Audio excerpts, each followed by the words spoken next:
ఉపాధ్యాయ కొలువుల భర్తీకి రాష్ట్ర ప్రభుత్వం మరోసారి సమాయత్తమవుతోంది.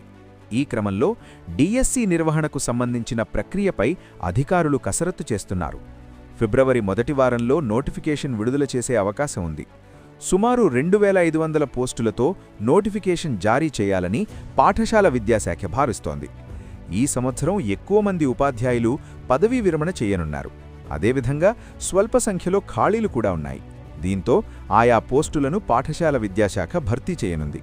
అలాగే ఈ విద్యా సంవత్సరంలో జీవో 117ను రద్దు చేసి కొత్తగా 9 రకాల విధానాలు తీసుకువచ్చారు. 9200 ప్రాథమిక పాఠశాలలను మోడల్ ప్రైమరీ స్కూళ్లుగా మార్పు చేసి తరగతికి ఒక టీచర్ను నియమించారు. దీనికి అనుగుణంగా బదిలీలు చేపట్టారు. ఈ మొత్తం ప్రక్రియ అనంతరం విద్యాశాఖ అంచనా ప్రకారం 1146 మంది టీచర్లు అవసరమని గుర్తించారు. ఆయా స్థానాల్లో తాత్కాలిక ప్రాతిపదికన అకాడమిక్ ఇన్స్ట్రక్టర్స్ని నియమించారు. ఆ పోస్టులు సహా మరికొన్ని ఖాళీలతో కలిపి కొత్త డిఎస్సి నోటిఫికేషన్ ఇవ్వనున్నారు.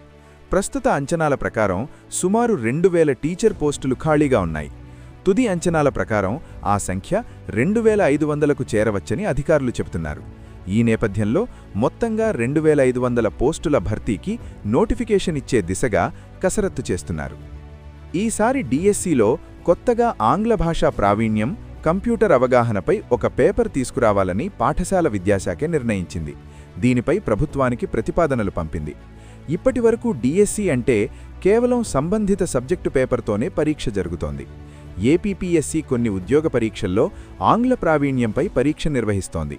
అలాగే టీచర్లకు కూడా ఆంగ్ల ప్రావీణ్యంపై ప్రాథమిక స్థాయి పరీక్ష ఉండాలని ప్రభుత్వం భావిస్తోంది. అదేవిధంగా కంప్యూటర్పై కూడా ఉపాధ్యాయులకు అవగాహన ఉండాలనే ఉద్దేశంతో ఈ రెండింటినీ కలిపి ఒక పేపర్గా పరీక్ష నిర్వహించాలని విద్యాశాఖ ప్రతిపాదించింది. డిఎస్సితో పాటే కొత్త పేపర్ పరీక్ష జరుగుతుందని అధికార వర్గాలు తెలిపాయి. అలాగే ఇటీవల ముగిసిన టెట్ పరీక్షల ఫలితాలను ఈ నెల 9లోగా విడుదల చేయాలని పాఠశాల విద్యాశాఖ భావిస్తోంది. షెడ్యూల్ ప్రకారం ఈ నెల 19న ఫలితాలు విడుదల చేయాలి. కానీ షెడ్యూల్ కంటే ముందే పరీక్షలు ముగిశాయి. దీంతో ఇప్పటికే ప్రాథమిక కీ విడుదల చేశారు. త్వరలో తుది కీ విడుదల చేసి అనంతరం టెట్ ఫలితాలు విడుదల చేయాలని అధికారులు నిర్ణయించారు.